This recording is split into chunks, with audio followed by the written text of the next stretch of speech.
on this episode of Mythbusters.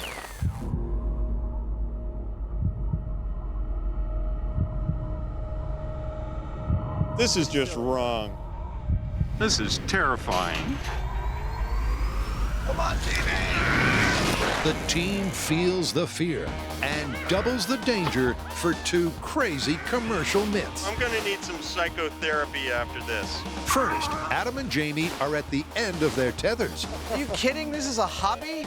Holy Testing if you could bob for an apple. He did it! In the midst of a 100-foot bungee jump. What did I get myself into? Then Carrie, Tori, and Grant get some serious air, taking on an ad that serves up sky-high sport. But can you play tennis? This is scary. I'm not gonna lie. On the wing of a plane in flight? Who are the Mythbusters? Adam Savage. I got the chicken. And Jamie Hyneman. I'm ready. Between them, more than 30 years of special effects experience. Together with Grant Imahara. Start the car! Carrie Byron. And Tori Bellacci. Let's chop this car up! They don't just tell the myths. Bye-bye. They put them to the test.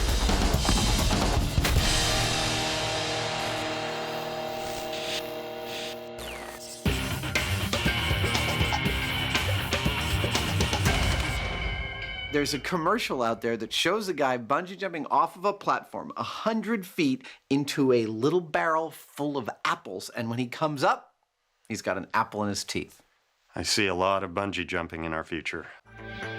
Yep, because when the crazy commercial in question aired, it took the harmless age-old act of apple bobbing and added a frightening 100-foot fall. But can you really get the drop on a bungee apple bob and pull it off injury-free?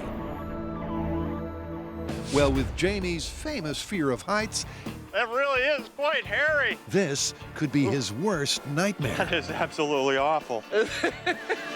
To my mind, there's three things we got to investigate in this. One is, can your depth of your drop of bungee jumping be made precise enough so that when you hit the water, you don't hit the bottom and kill yourself? Two, can you actually aim where you fall in bungee jumping to hit a target as small as a barrel? And three, if all of that works, can you actually come up with an apple in your teeth? And we have to do all this. I was thinking that we could start out with Buster doing it. Well, better Buster than me. Yeah, that's what I was thinking. So to test this bungee bob, it's off to Cunningham Pool in Vallejo, California. To conduct this experiment, we're going to need a few key ingredients. First and foremost are apples and a barrel to put them in. We've chosen a fairly large one. A crane to do our dropping from. And a bungee basket. It is from this platform 100 feet in the air that all of our bungee drops will happen from. But before the Mythbusters start jumping, firstly, they're bringing in a fall guy. In this case, where we need to drop Buster from a bungee cord, Buster here is not going to work. This is a crash test dummy, and he's all crumply, and he falls like a human quite delightfully. But for our needs today, we need a Buster who can stand on his own, a rigid Buster who weighs as much as we do, but can actually stand up so he can drop consistently. And so meet Buster's latest incarnation, Bungee Buster. He's made out of PVC plumbing parts that'll be all glued together and filled with sand and water to achieve the correct weight. He'll serve as our analog for our initial testing. You too can make your own Buster for $110 worth of plumbing parts. Actually, about 230. Now that Buster is rigid enough to hold the correct fall posture, Okay. With the harness in hand, that's about 196. That's our target weight for everything. he'll need to weigh exactly what Jamie does. And there we go. We're right at 195. Everything's going just as planned. So with their fall guy complete, it's time to test part one of this myth. Excellent. Can our bungee experts tune Buster's fall so that when he hits the water, he won't hit the bottom of the barrel? If I had to hazard a guess, I'd say Jamie's in the basket now, probably complaining about the height. He doesn't like them. Oh, man. I hate heights. This is terrifying. In 3, 2, 1. Yeah! That was beautiful. A perfect touch. With a maximum depth of just 18 inches, that was a perfect drop for a bob. The question is it always that easy? I'm up about 100 feet in the air, and watching Buster just makes me wonder why anybody would want to do this. It's terrifying. Why do people like doing things that get them terrified? I don't understand it. It's crazy. In 3, 2, 1. Come on, baby. Oh, that was perfect. Yeah. Fantastic. 2 in a row, absolutely the same. We've got our mark.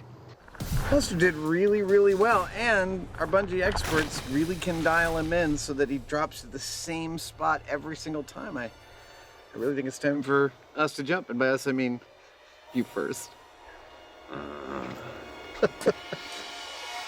Don't get me wrong, when I do it, I'm gonna hate it just as much. So now that Buster has proven that the depth is repeatable and safe, it's time to try it with a much more human analog. Through there.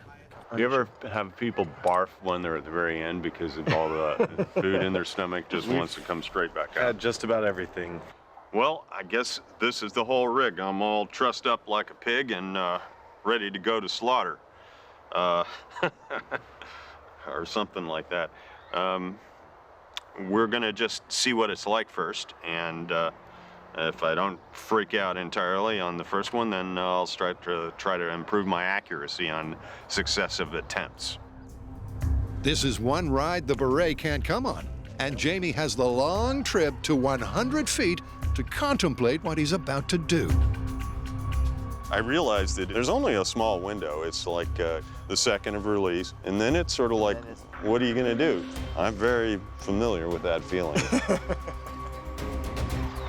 you feeling? As good as I'll ever feel. That's all we can ask, right? Yeah, this is just one thing to do. Really? Now you want to kind of stiffen, like chest out a little bit. There you go. Hands behind you, and I got you. Okay. So when you're ready, there you go. Just put your hands on your butt. This is just wrong. Okay, I'm gonna have you lean out just a little bit, and then we'll go into the countdown. Are you ready? Yeah. Okay, I'm gonna have you lean out. Go ahead, I got you. Here we go. 5, 4, 3, 2, 1.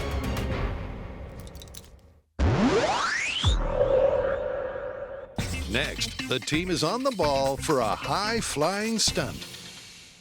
So like Adam and Jamie's myth, our next myth is also about flying, but it's flying with a twist. See, a top-ranked tennis pro plays a match with his wingman.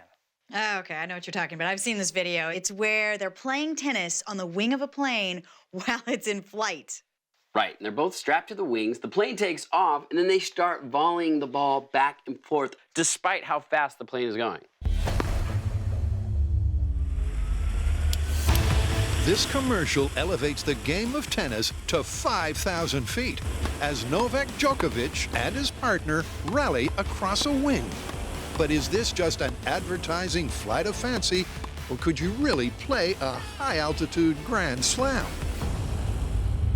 Okay, so what this myth really boils down to is, can you actually have a tennis rally on the wing of a plane in flight with winds rushing past you at 35 miles an hour? Wait, why only 35 miles an hour? Well, I did a little research, and it turns out the plane in the clip is an Antonov AN-2, which is capable of flying at speeds as low as 35. Wow. All we need to do now is learn how to wing walk. I mean, you guys played tennis before, right? No. Looks like this one just got a little harder. Tennis lessons? So before takeoff, first things first, they've got to get the team match ready. So we've come to UC Berkeley to get a couple tennis lessons from their head coach, Peter Wright, because let's face it, just because you put us in these outfits does not mean we know how to play at all. We are seriously going to need some help here. Hey, Peter, thanks for helping us out. Now, we really need tips for volleying. Sure. I mean, the first thing we're going to do is work on your grip and get a grip you can use for both the forehand and backhand side. Second thing, we're going to keep these balls out in front of you so you don't have to move to the side. Especially in the wind, it's going to be a challenge to keep the balls out in front. I think you got your work cut out for you today. All right, here we go. Did anybody tell him this is my first time on a court ever? Well, Carrie and Grant may be tennis first-timers, Okay, remember, firm wrist, out in front a little bit. Firm wrist, out in front. Good, good, there we go. This is it. Yeah. and Tori hasn't played since high school. Tori's a natural. Look at this guy. Good, out there in front, nice and firm in the wrist. Beautiful. But with a little expert guidance from their coach, Hey, we're not sucking as bad as I thought we were gonna. Okay. they soon get into the swing. This is no problem. Who's that Djokovic guy? We're able to volley consistently, but unfortunately, that's not the whole story, because this tennis match happens on the wing of a plane in flight. It's a calm, clear day, and we're volleying fine, but that is more like volleying in a storm. Instant storm. All right, so this is how it's gonna work. We have our fans over here that are gonna simulate our headwind. We're gonna start at 15 miles an hour and then amp it up. You guys ready? Do it. At 15 miles per hour, it's clear that the wind is affecting the trajectory of the ball. I can definitely see the ball floating a little bit. It's weird. But by adjusting their technique, they're still volleying consistently. However, can they keep it up at the flight speed of 35 miles per hour? Bring it up to 35!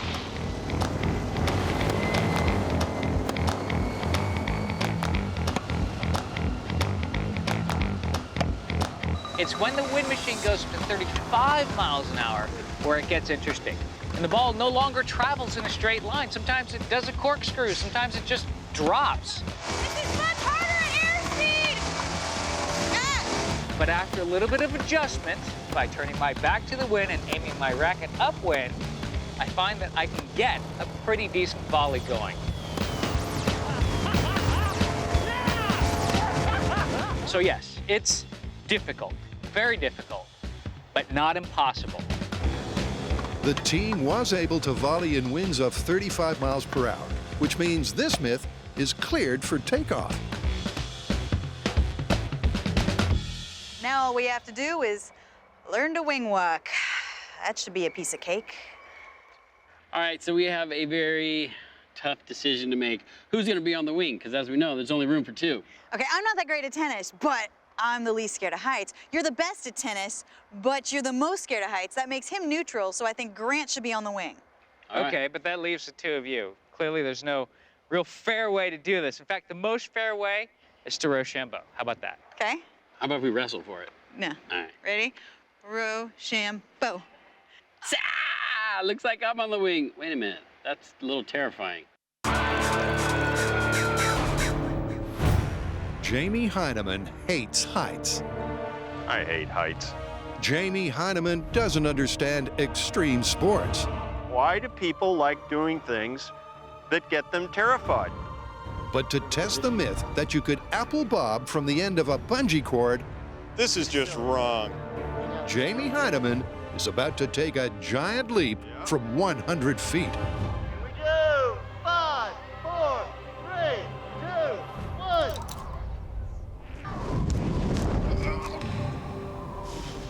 Nice! Excellent form, Jamie. That's just one of the most things that I've ever done. You're upside down, you're accelerating like, and it's just, ugh. Did you hear the, like,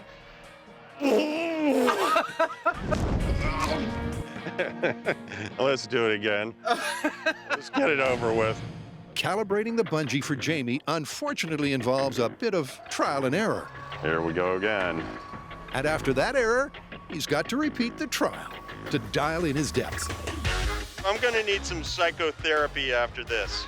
5, 4, 3, 2, 1.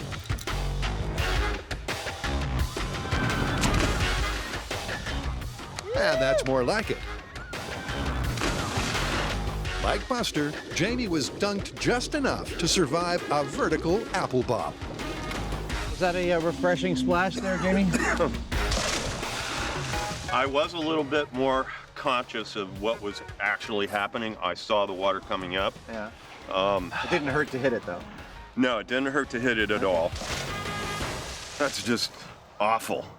So now that they've wet the Hyneman's head, the next mythical metric is accuracy. Because Jamie's so goal-oriented, it's time to give him a target in the water, and that's where this comes in. I'm going to place this out with 3 lines, holding it to anchors on the bottom of the pool so it doesn't move. How is that for position? Good, perfect. That's good? Okay. This time around, it's going to be target practice. Here we go. 5, 4, 3, 2, 1.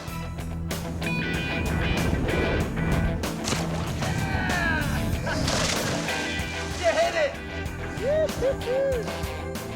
Despite the fact Jamie had very little control over his fall, he still dunked his dome inside the stand-in barrel.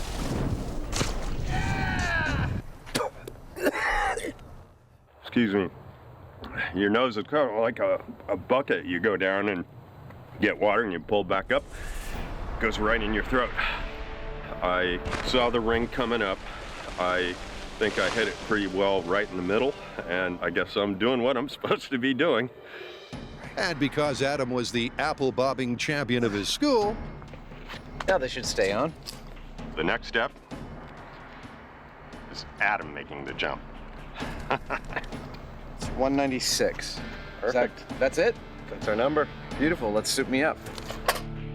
once he's weighted the same as Jamie and Buster before him, Adam takes up the harness. To say that my normally jocular nature is somewhat tempered by what's about to happen. I can't see what's going to go wrong, but I know it's going to be scary. Falling through the air, never, ever not scary. Yep, at a vertigo-inducing height of 100 feet, it's clear this isn't Adam's idea of sport. Are you kidding? This is a hobby? Holy Here we go. Want to lean you forward? Okay, wait. All right, lean me forward. You got me? Yep, I got you. Okay. 5, 4, 3, 2, 1.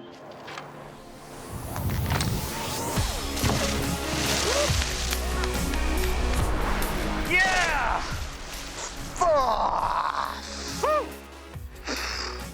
I'd like to go home now. Once he lets go, there's this period before the bungee starts to pull where you're just like, wow, I'm falling, which lasts like, I don't even get to complete the sentence. Yeah. And then I can feel the bungee tugging, and that feels great. That's great news for the Myth, because despite it being his first try, My face hit the middle of the barrel. Doesn't get any sweeter than that. Oh man, if I never do that again, it's way too soon. Yeah, you're just gonna have to bleep it, because that's real. well, now that they've got the depth and accuracy sorted, how do they like them apples?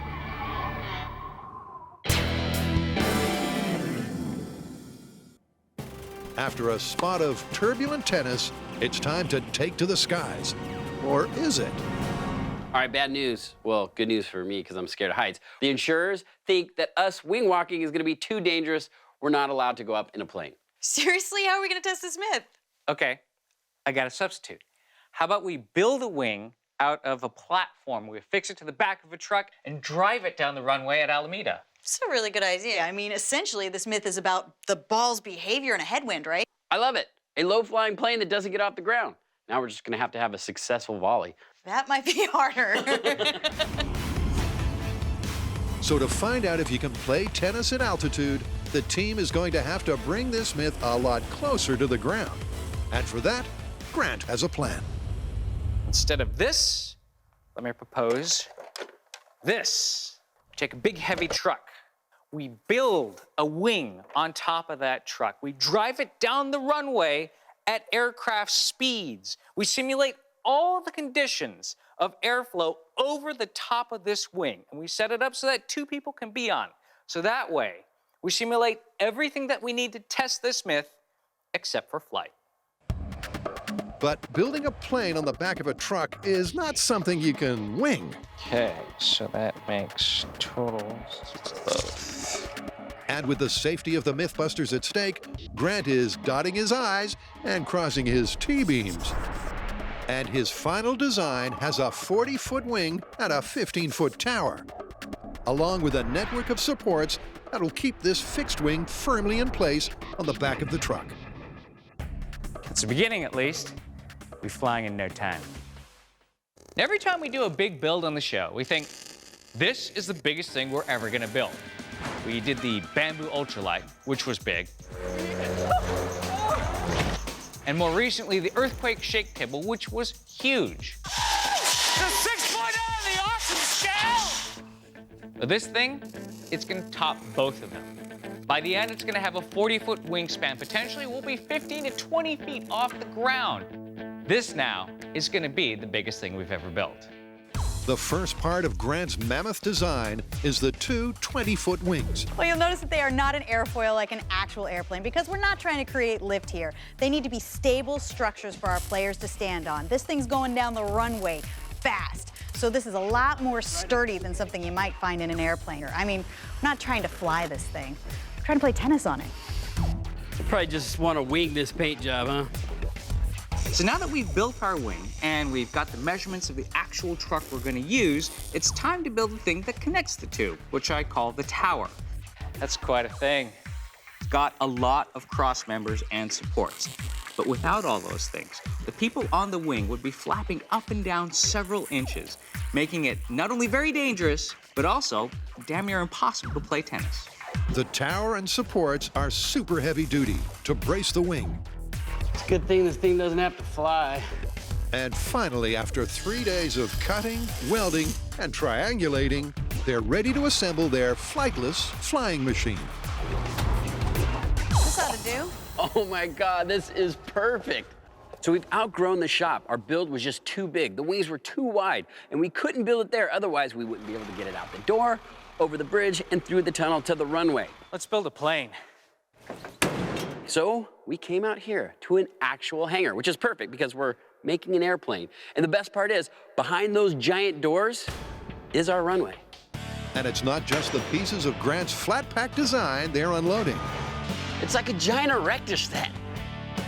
The tail end of their ground-bound plane has also arrived. All right. Well, that's landing. It's the Red Byron. How about that? Eh? Red Baron, Red Byron. So all of our pieces have been unloaded, and now it's time for assembly. We're welding together the two wing halves to give us a 40-foot wingspan. Nicely lined. Next, we're welding this tower onto the wings and adding extra supports that'll give us another 8 feet of height.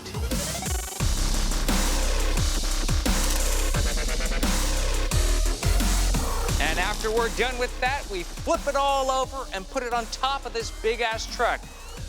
This doesn't look dangerous at all. At 15 feet off the ground, the guys may not technically be flying, but they may as well be. Oh, this just doesn't seem like a good idea anymore. Dude, all I know is I think I won Rochambeau. I did not lose because this is terrifying. This is so high off the ground.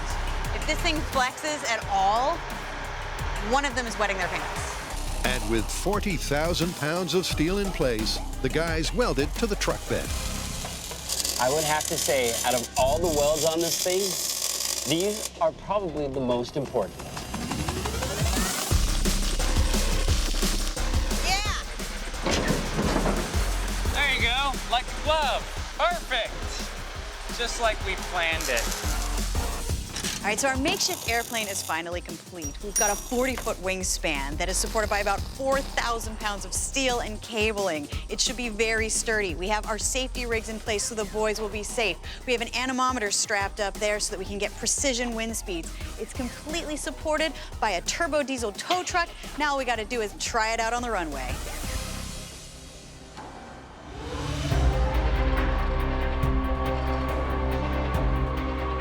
Yep, after 4 days of intense endeavor, This is awesome. They now have the closest thing possible to a plane. This is definitely something you don't see every day. So with their no-fly zone established, it's game on for this myth.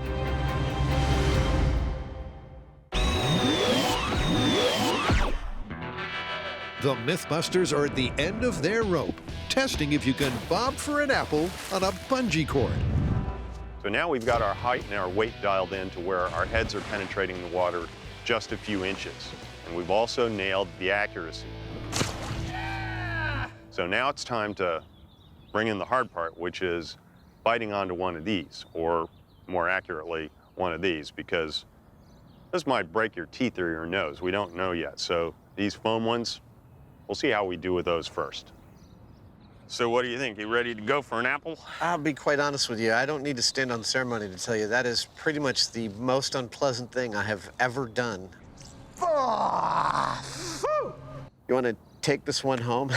I thought I was off the hook, but hey, you know, if you really don't want to do it, I'm getting used to it. I'll deal with it. Thank you, sir. Jamie's taking this one for the team. Target's in place, our Hyneman's getting himself rigged up, and all we need to do is fill our barrel with some apples. But wrapping his jaws around an apple in the blink of an eye isn't going to be easy. Getting this done at this point is all about finesse. It's all going to come down to an inch or two of depth and placement of my head relative to those apples. I'm hoping that I can just get right there where I'm just kissing those apples rather than impacting them and having them rocket away from me. How you feeling? Horrible. Even now, Jamie still hates the bungee. And this time, he's got to pick up an apple for the ride. 3, 2, 1. Oh, so close. Close, but no apple. So the Hyneman braces for yet another jump. 3, 2, 1.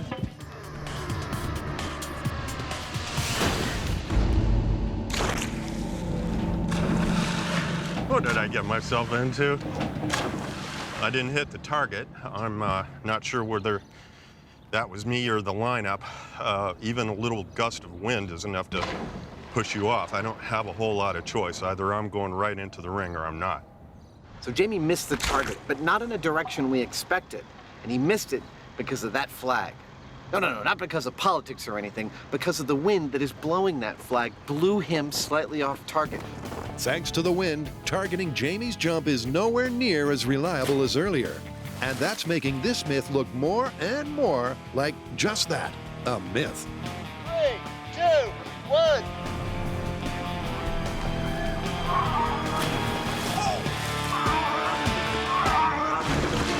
Where's your apple? There's no apple in your face. I bit something and I pulled it up.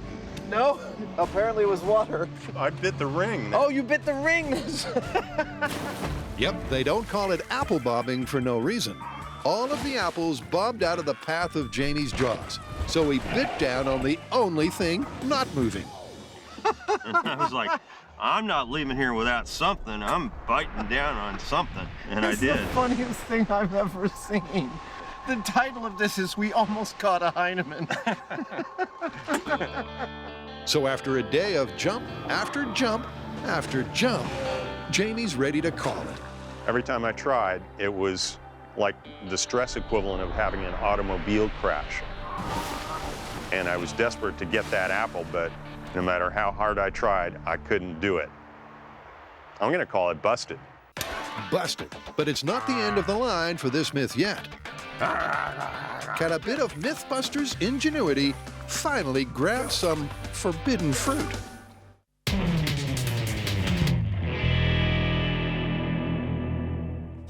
At the Alameda runway, the Mythbusters are finally cleared to fly. So it's game faces on as our two best tennis players serve up some science. Now, in the video, you see the two tennis players rally about 20 times back and forth. But for us, we're only gonna try to do 5 because we figure 5 is enough. That's gonna prove the concept. So that's the magic number. If we can get 5, we can confirm this myth. Starting to get a little nervous. But 15 feet up on a wing, traveling at 35 miles per hour down a runway is a precarious place to be. Okay, so while we're up here on the wing at 35 miles per hour, there's a lot to think about. We're dealing with a massive headwind. The wing's gonna be vibrating and flexing, and we've got to keep our balance, and we've got to play tennis, all without moving our feet. It's gonna be a lot. And for that reason, they won't just be harnessed to the wing, they'll be tethered to it as well. All right, make sure you get this right. Let's do this. Then it's over to Captain Byron for takeoff. Okay, here we go. Woohoo! This is scary. I'm not gonna lie. It's a little scary, yeah. Remember, this is the first time the boys have set foot on the wing, and a fall could spell disaster. But as Carrie accelerates, the guys slowly get their air legs. Just getting the racket to, like, swing is difficult. With the airspeed reached, 35, holding here. it's go time.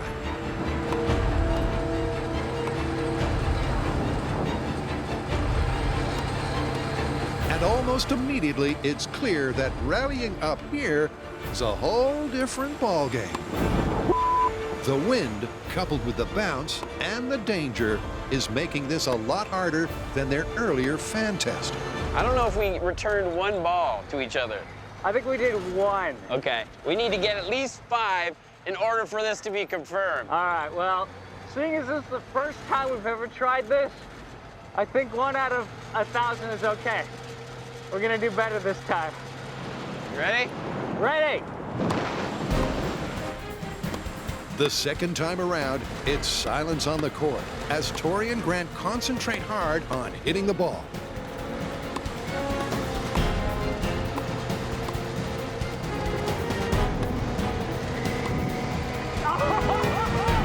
But after 5 minutes at 35 miles per hour, their longest rally is just 2 hits. I felt like we were getting close there. All right, let's just go for it again and see if we can make this happen. All right, ready? So as they take off down the runway at 35 miles per hour, they grit their teeth for one final swing at the Myth.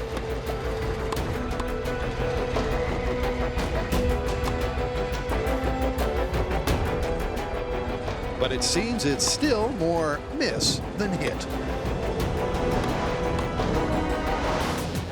We're still pretty off from making this confirmed or busted.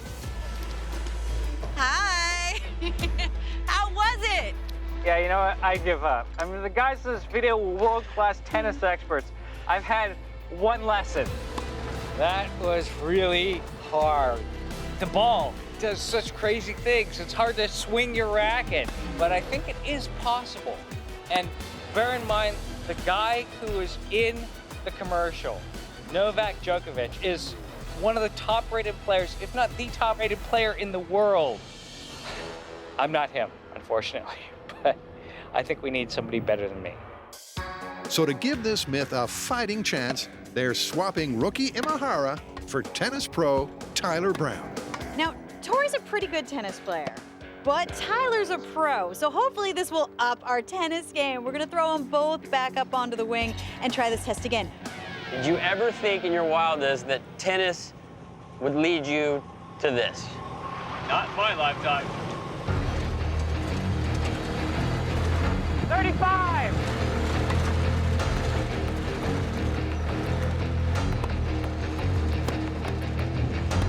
Oh, that was 4.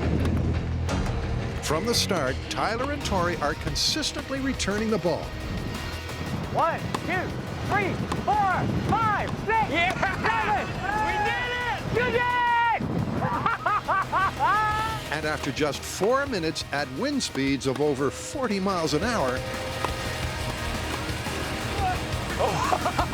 Tori and pro Tyler are confirming this Myth all over the place. Yeah! Woo!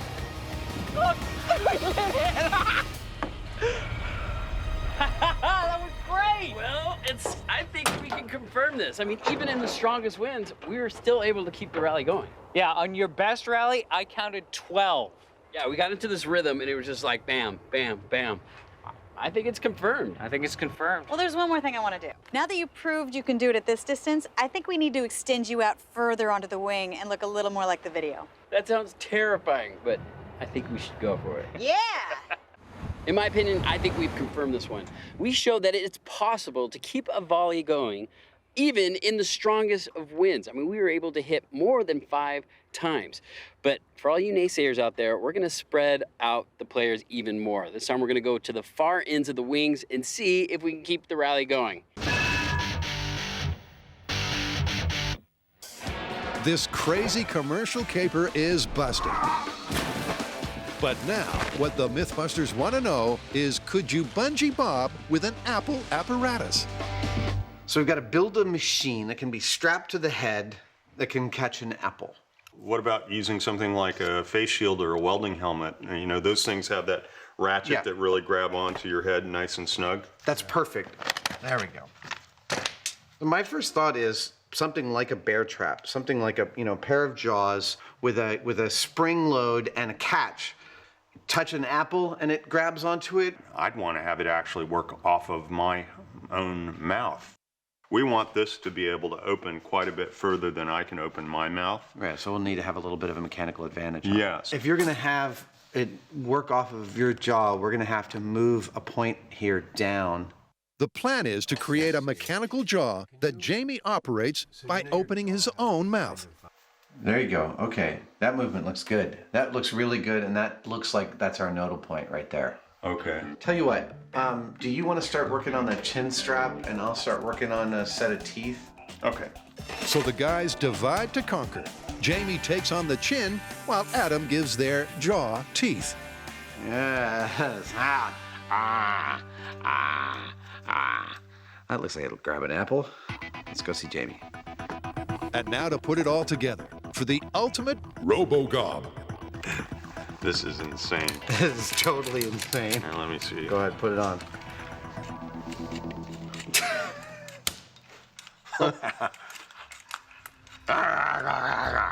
Let's try it out. Their device has got a bigger mouth than Jamie and even Adam. But will it work upside down and underwater? That's not bad. Cool. Well, let's fill the tub and put some apples in it. Go ahead. To test it, the guys have rigged up a down-home apple bobbing bungee. Okay, man. 3, 2, 1, go. Go. Go. Go. Go. 3, 2, 1, go. Hey! He did it! Okay, now let me down. Beautiful. Let him down. That is possible. Here we go. That's their first successful bob so far, and it's clear that their device has the kind of jaws that this stunt needs. Now we have a proof of concept that the maw that Jamie and I built actually works on Jamie's face.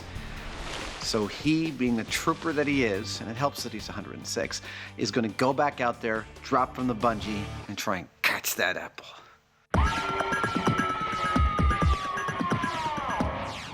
At Alameda, Tori and Tyler are spreading their wings.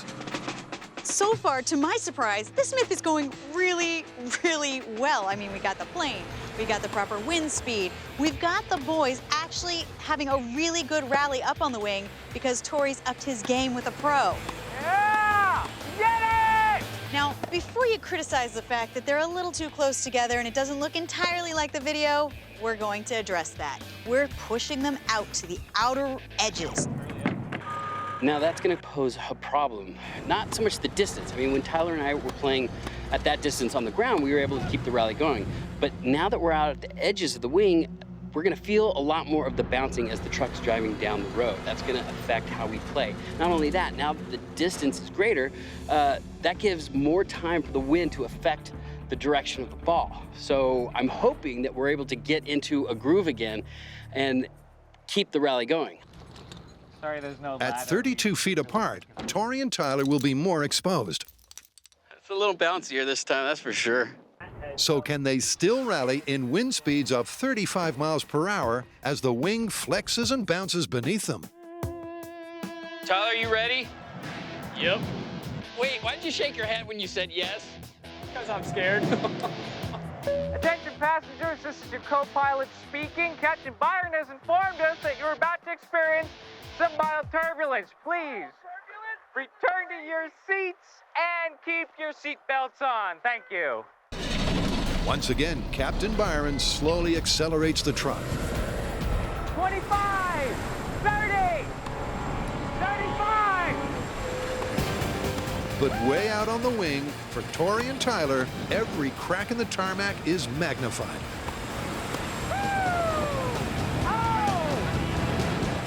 There's a lot more bounce the further out that we are. That's causing us to panic when there's a huge bump and we're like, forget the ball, I'm not gonna die. Not only that, the wind is starting to pick up, which is making it a lot more difficult to place the ball. I'm noticing that I'm having to hit a lot further into the wind, and so that way it will blow back into the other player. Attempt 1 didn't result in a 5-hit rally, but for attempt 2, they're switching ends. We just need to hit it 5 times. This time, Tyler is hitting into the wind. 35 miles per hour.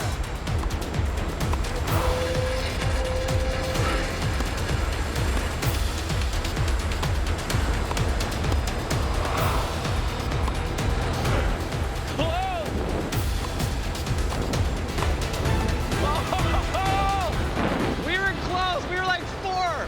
We just need to get 1 more.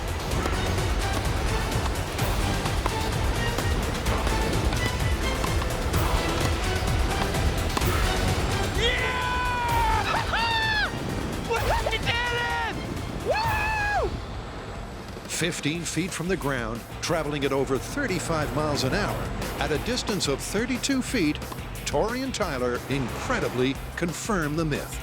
I can't believe it! Dude, we had a complete rally! They may have used CG, but it is possible to do in real life. Yeah, I have my doubts, but we did prove that it's possible. Wow, how often does that happen? The internet was true. This is life imitating art. I cannot believe this actually worked. I mean, how often does it happen that we find some crazy CGI internet video and we can replicate it in reality? I mean, they would have saved some money if they jumped off on an airplane and actually played tennis. That was so much fun, but I was so worried that we were not gonna be able to pull this off. We kept trying and trying, could not get the volley going, but finally, we were able to get it. And the best part is, we've confirmed this myth. I mean, none of us thought this was possible when we started, but we showed that you can actually play tennis on the wing of a plane. I can't believe this. This is crazy. Prepare for takeoff, everyone. This might be a less exciting ride. It'll be a lot more comfortable.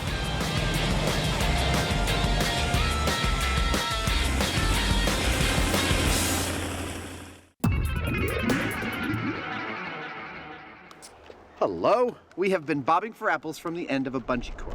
And so far, we've determined that bungee jumping is a process that can be made precise enough to hit both a perfect and safe depth and a perfect XY coordinate like a barrel. But we have been unsuccessful in catching an apple with our teeth from said barrels. So, Jamie and I have built a mechanical mouth, which we have bolted to Jamie's head, and any minute now, he is going to make the final leap and attempt to catch an apple in his quote-unquote teeth. Yep, the unassisted apple bob is busted. But can the Hyneman, now half man, half machine, snatch the apple from the jaws of defeat? I gotta say, I'm not looking forward to this. Even after doing that jump a half dozen times, I'm like dreading it. I mean, it's over in just a fraction of a second, but it's just awful. I think they have a lot simpler rigs for taking the top of your head off in surgery. On top of that, I have to wear this thing, which is not unlike some sort of torture device. And then if I don't get it the first time, I'm gonna have to just keep doing it until I get it. Yep, there's only one way to test their apple bobbing jaws. And unfortunately for Jamie, that way is down. Man, this is awful. All right, Jamie, whenever you're ready, let's make apple bobbing history. Okay, you got me? I got you. Leaning out. Okay. Here we go. 3, 2, 1. A new day means the cord has to warm up. And that, along with the wind, is not good news for the Hyneman. So I wasn't in line and I didn't quite reach, right? Yep, and if you cycle quickly, you should reach, and they're going to move the target slightly to where you were actually landing because the wind's picked up. I want to go home. Jamie's first attempt at bobbing for apples with the mechanical mouth didn't work. It wasn't a failure. The bungee cords didn't go long enough. Cycling quickly should take care of that. And the target was a little off because the wind has picked up. So we're going to move it about 18 inches that way. And hopefully this is the last dive he has to ever do. Ever. Well, I think we can safely say that Jamie hopes that too. Yeah, I tell you what, I've got to get it on this one or that's it. I've had enough. It's all too weird. The tension is building. It's starting to get to me. Jamie's fear of heights is trumping the desire to replicate the circumstances. So this will be his final bite of the apple. All right, Jamie, whenever you're ready. The wind has gusted. You got a strong east wind right now at the flag. What do you think? I think we can get this done. Okay. I'm going to have you lean out, and we're going to go for it. Okay. Okay, here we go. 5, 4, 3, 2, 1.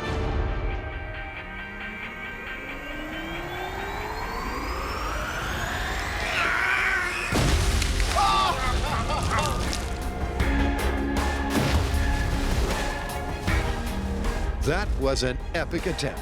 And when you play it in real time, Jamie had hardly a second to operate the jaws. Well, he got something. Jamie's got a taste for that ring, and he's never letting go. How you feeling, Captain?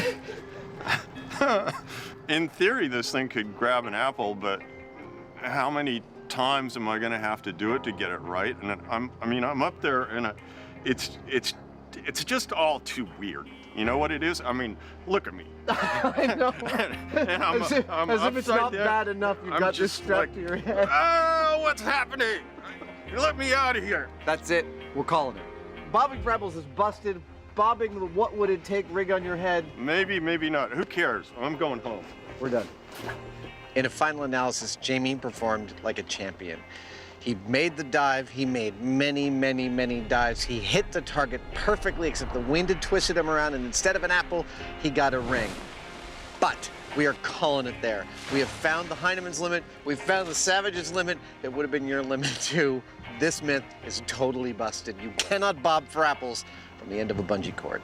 Well, that's it. You got anything clever to say for the walk off into the sunset? Nice. Goodbye.